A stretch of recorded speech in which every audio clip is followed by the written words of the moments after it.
Good morning darlings. ഞാൻ എൻ്റെ വീട്ടിലാണ്.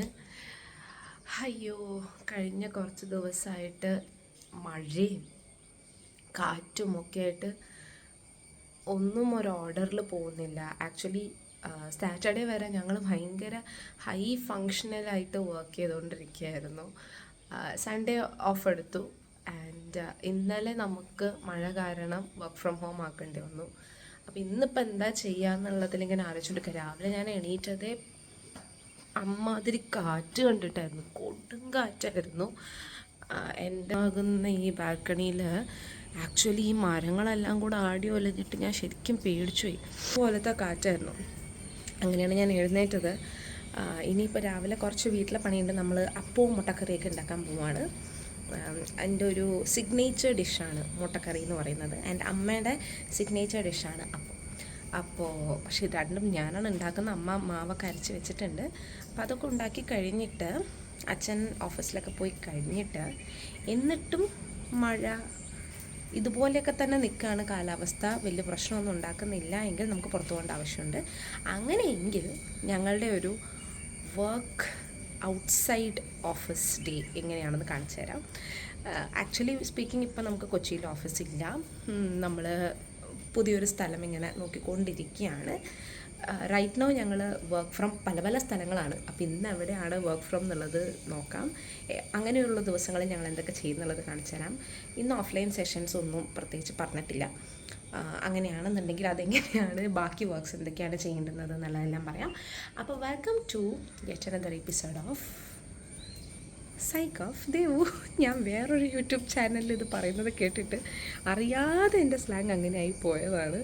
അതേതാണ് എന്നുള്ളത് മനസ്സിലായിട്ടുള്ളവർ കമൻറ്റ് ബിലോ. ഓക്കെ, അപ്പോൾ എനിവേയ്സ്, അപ്പോൾ വെൽക്കം ബാക്ക്. യെസ്, അപ്പോൾ എൻ്റെ മോർണിംഗ് റുട്ടീനാണ് ഇതെല്ലാം. ആയി നിന്നിരുന്ന ഒരു കാര്യമായിരുന്നു yoga. After a long time ഞാനിന്നത് വീണ്ടും റീസ്റ്റാർട്ട് ചെയ്യാൻ ശ്രമിച്ചതാണ്. കുഴപ്പമില്ല, പക്ഷേ എനിക്ക് എൻ്റെ ഒരു ആ ഒരു സംതൃപ്തിയിലേക്ക് എത്താൻ പറ്റിയിട്ടില്ല. കാരണം ഞാൻ അത്യാവശ്യം തിരക്കേടില്ലാതെ യോഗ ചെയ്തുകൊണ്ടിരുന്ന ആളാണ്. ലൈക്ക് ഈവൻ നമ്മളുടെ പ്രോഗ്രാംസിലൊക്കെ ക്യാമ്പിൻ്റെ ഇതിലൊക്കെ ഞാൻ കാണിച്ചിട്ടുണ്ടായിരുന്നു തോന്നുന്നു. യോഗ ഞാൻ തന്നെയായിരുന്നു ചെയ്യിപ്പിക്കുന്നതും. അപ്പോൾ അത്യാവശ്യം ഫ്ലെക്സിബിളായിട്ടുള്ളൊരു ശരീരമാണ് എൻ്റെത്. ഈവൻ ദോ ഞാൻ എപ്പോഴും ഒരു ഹെവിയർ സൈഡിലാണ്. അതായത് ഓരോ കാലഘട്ടത്തിലും ഞാൻ ഇപ്പോൾ എടുത്ത് നോക്കുമ്പോൾ ഒന്ന് ഞാൻ മെലിഞ്ഞിട്ടായിരുന്നു തോന്നും. പക്ഷെ ആ പോയിന്റിൽ എനിക്ക് വണ്ണുണ്ടല്ലോ എന്നുള്ളതായിരുന്നു. പക്ഷെ റൈറ്റ് നൗ ഞാൻ ഫിസിക്കലി ഒരുപാട് സ്ട്രഗിൾ ചെയ്യുന്നു. ഈവൻ എനിക്കിങ്ങനെ ഫോൺ പിടിക്കാൻ പറ്റുന്നില്ല. എനിക്ക് നല്ല പെയിനുണ്ട്. എൻ്റെ ബോഡി ഫുൾ നല്ല പെയിനാണ്. അത് ഇന്നിപ്പോൾ ഇത് ചെയ്തപ്പോൾ എനിക്ക് ഒന്നും കൂടെ അത് വ്യക്തമായി. സത്യം പറഞ്ഞെങ്കിൽ തോന്നുന്നു ഞാൻ അത് അവോയ്ഡ് ചെയ്യാൻ വേണ്ടിയിട്ടാണ് ഇതുവരെ ചെയ്യാണ്ടിരുന്നതെന്ന് തോന്നുന്നു. ഞാനപ്പം നടക്കാൻ പോയി അങ്ങനെ ആ ഒരു സേഫ് സൈഡിൽ നടക്കുകയായിരുന്നു, ഒരു കംഫർട്ട് സോണിൽ നടക്കുമായിരുന്നു. പക്ഷേ നടക്കാൻ പോയി കുറച്ച് കഴിയുമ്പോഴത്തേക്കും കാലിൻ്റെ ആസ് യൂഷ്വൽ ആ ഒരു ഇതല്ലാതെ എനിക്ക് മറ്റ് ജോയിൻറ്റ് പെയിൻസ് അല്ലെങ്കിൽ മസിൽ പെയിൻസ് ഒന്നും അപ്പോൾ അറിയുന്നുണ്ടായിരുന്നില്ല. പക്ഷെ ഇന്നിപ്പോൾ അത് ചെയ്യാൻ ശ്രമിച്ചു കഴിഞ്ഞപ്പോൾ എൻ്റെ എല്ലാ വേദനകളും ഇളകുന്നുണ്ട്. കൺസിസ്റ്റൻ്റായിട്ട് ചെയ്യണം. എനിക്കൊരു ഫിസീഷ്യനെ കാണേണ്ട ആവശ്യവുമുണ്ട്. ബിക്കോസ് അതിന് റീസൺ എന്താണെന്ന് ഞാൻ പിന്നെ പറഞ്ഞുതരാം. റീസെൻ്റ്ലി ഒരു വീഡിയോ കാണാനിടയായത് എൻ്റെ ഒരു ആൻസൈറ്റി ഭയങ്കരമായിട്ട് കൂട്ടിയിട്ടുണ്ട്. അപ്പോൾ അതെന്തായിരുന്നു എന്നൊക്കെയുള്ളതൊന്ന് ഡോക്ടറെ കാണണം എനിക്ക്. അതാവാതിരിക്കട്ടെ, ഇനിയിപ്പം എനിക്കറിയില്ല എന്താണെന്നുള്ളത്, വോട്ടെവർ. അപ്പോൾ അതിന് ഒന്ന് ഡോക്ടറെ കാണാനൊക്കെ ഒന്ന് പോകണം എന്നുണ്ട്. പ്ലസ് എനിക്ക് എൻ്റെ ബാക്കി റുട്ടീനൊക്കെ ഞാൻ ഏറെക്കുറെ തിരിച്ച് പിടിച്ചിട്ടുണ്ട്. മോർണിംഗ് റുട്ടീൻസിൽ അതിന് ഞാനിങ്ങനെ ഈ എക്സസൈസ് എന്ന പാട്ട് ഇങ്ങനെ പുഷ് ചെയ്ത് ഇപ്പം ഞാനും എൻ്റെ ഒരു ഫ്രണ്ടും കൂടെ ചേർന്നിട്ട് ചെറിയൊരു ചാലഞ്ച് ചെയ്യാമെന്നൊക്കെ വിചാരിച്ചിട്ട് ഇങ്ങനെ ഇരിക്കുകയാണ്. അപ്പം വി ആർ സെയിങ് ലൈക്ക് നമുക്ക് ഈച്ച് അതർ അക്കൗണ്ടബിൾ ആകാമെന്നൊക്കെ പറഞ്ഞു. അപ്പോൾ 2 ദിവസമായിട്ട് ഞങ്ങൾ ഡേ 1 സ്റ്റാർട്ട് ചെയ്യാമെന്ന് വിചാരിക്കുക. പക്ഷെ എന്നെ കൊണ്ട് പറ്റുന്നില്ല. അതിൻ്റെ ഇടയ്ക്ക് ഇന്നലെ എനിക്ക് പീരിയഡ്സുമായി. അപ്പം എന്നാൽ ഇന്ന് എന്തെങ്കിലുമൊക്കെ ചെയ്യാൻ പറ്റുമോ എന്ന് നോക്കാം എന്ന് വിചാരിച്ചിട്ടാണ് ഇന്നിപ്പോൾ രാവിലെ ഈ കസർത്തിനൊക്കെ ഇറങ്ങിയത്. ബുദ്ധിമുട്ടാണ്. അതായത് ധനുരാസനമൊക്കെ എനിക്ക്, അതായത് വില്ല് പോലെ നിൽക്കത്തില്ലേ, അതൊക്കെ എനിക്ക് ഭയങ്കര സിമ്പിളായിട്ട് ചെയ്യാൻ പറ്റുന്ന കാര്യമായിരുന്നു. ആൻഡ് എപ്പോഴും എനിക്ക് മണ്ണുണ്ടെങ്കിലും എനിക്ക് അങ്ങനെ വയറ് വലിയ പ്രശ്നമായി വരാറില്ല. അപ്പോൾ പവനമുക്താസനം, ധനുരാസനം എന്നൊക്കെ പറയുന്നത് 2 സൈഡിലേക്ക് ഇങ്ങനെ നമ്മളെ തന്നെ ക്രഞ്ച് ചെയ്യുകയും നമ്മളെ തന്നെ ഫ്ലെക്സ് ചെയ്യുകയും ചെയ്യുന്ന സാധനമാണ്. എനിക്കത് ഭയങ്കര ഈസി ആയിട്ട് ചെയ്യാൻ പറ്റുന്ന സാധനമായിരുന്നു. പവനമുക്താസനം വാസ് എൻ്റെ ഒരു മെയിൻ സാധനമായിരുന്നു. പക്ഷേ എനിക്കിപ്പോൾ അത് ചെയ്യാൻ പറ്റുന്നില്ല, ബെല്ലി ഫാറ്റ് കൂടിയിട്ടുണ്ട്. ഓ മൈ ഗോഡ്, എനിക്ക് വിഷമാവണു സത്യത്തിൽ. അത് ധനുരാസനം ചെയ്യാൻ പറ്റാത്ത ആ സമയത്ത് ഞാൻ കരഞ്ഞുപോയി. അത്ര പെയിൻ, എൻ്റെ കൈ ഇങ്ങനെ തിരിഞ്ഞു പോയിട്ട് അത് ഇങ്ങനെ മസിൽ പിടിക്കുന്ന ഒരവസ്ഥയിലേക്കൊക്കെ പോയി.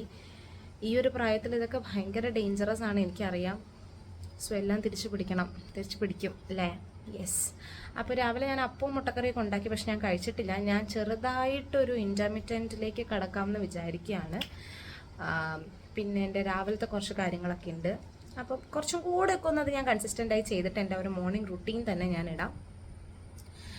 യെസ്. അപ്പോൾ ഇനി എന്താണ് ഇന്നത്തെ പ്ലാൻ എന്നുള്ളത് പിള്ളേരെയൊക്കെ വിളിച്ച് ചോദിക്കണം. അതെല്ലാം കഴിഞ്ഞിട്ട് ഇറങ്ങുന്ന സമയത്ത് വരാം. ഓക്കെ.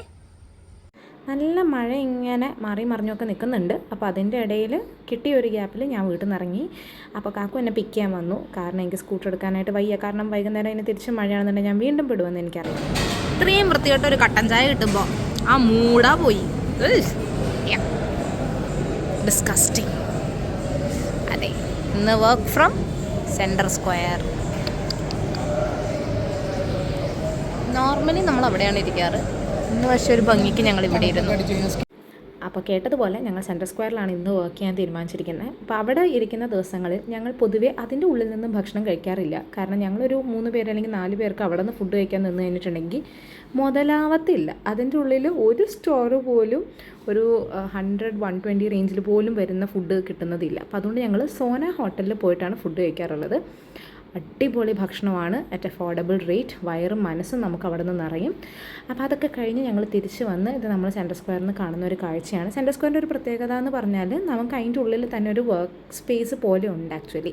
അപ്പം അങ്ങനെ പ്രത്യേകിച്ച് സ്വന്തമായിട്ട് സ്പേസ് ഇല്ലാത്ത ആളുകൾക്ക് അല്ലെങ്കിൽ പൈസ കൊടുത്തിരിക്കാൻ ഇത് വേണ്ടാന്നുള്ള ആളുകൾക്കാണെന്നുണ്ടെങ്കിൽ ഇവിടെ വന്നിരുന്ന് വർക്ക് ചെയ്യാം. വൈഫൈ ഒന്നുമില്ല കേട്ടോ, പക്ഷേ വർക്ക് ചെയ്യാൻ പറ്റുന്നൊരു അറ്റ്മോസ്ഫിയർ ആണ് അവിടെ. അപ്പോൾ അങ്ങനെ ഞങ്ങളൊരു 5:30 വരെയൊക്കെ അവിടെ ഇരുന്നതിന് ശേഷം അവിടെ നിന്ന് പുറപ്പെട്ടു. ബിക്കോസ് ഒരു 6-6:30 ആകുമ്പോഴത്തേക്കും ഞാൻ അച്ഛൻ്റെ അടുത്തെത്തി. എനിക്ക് തിരിച്ച് വീട്ടിലേക്ക് അച്ഛൻ്റെ കൂടെ പോരാം. അപ്പോൾ ഓൺ ദി വേ നല്ല ചായയും കടികളും കിട്ടുന്ന ഒരു കടയിൽ ഞങ്ങൾ നിർത്തി. ഇത് കല്ലൂർ സ്റ്റേഡിയത്തിൻ്റെ അടുത്താണ് കേട്ടോ, നമ്മുടെ ലിങ്ക് റോഡിലാണ്. അടിപൊളി സ്ഥലമാണ്. എപ്പോഴെങ്കിലും ഇതുവഴി നിങ്ങൾ പാസ് ചെയ്യുകയാണെന്നുണ്ടെങ്കിൽ ഈ ഒരു ഏരിയ ഒന്ന് നോക്കി വെച്ചോളൂ. നമ്മളുടെ തമ്മനത്തേക്കൊക്കെ തിരിയുന്ന വഴിയുടെ അടുത്താണ്. ഇവിടെ മസ്റ്റ് വിസിറ്റാണ്. അപ്പോൾ അതായിരുന്നു ഞങ്ങളുടെ ഒരു ദിവസം.